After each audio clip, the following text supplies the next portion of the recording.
Hi guys, I'm back with a new tutorial, and this tutorial is about this very nice crab stitch that we usually do to finish up the mochilas.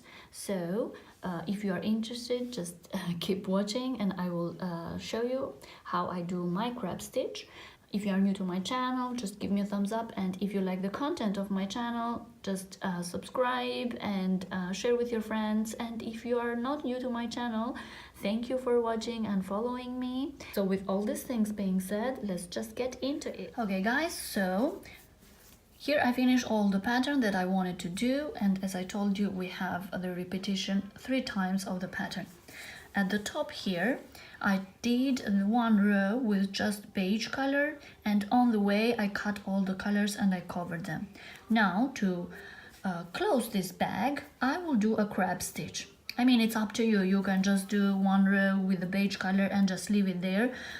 But a lot of times you can see a lot of mochilas that at the top they have a crab stitch.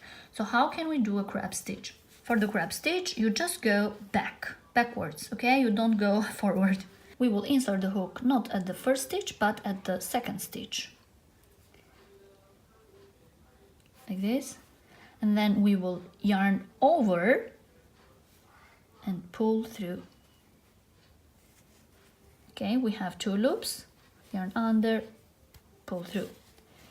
Next one, again, we are just going to do the same thing. We will insert the hook at the 2 at the second stitch, insert at the back loop, yarn over and pull through, and then yarn under and pull through, just like this. Okay, let's do it again. We will insert the hook at the second stitch, 1, 2. Insert at the back loop,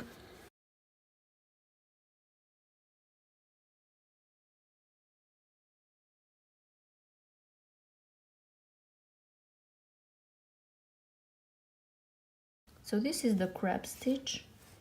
Just keep doing that.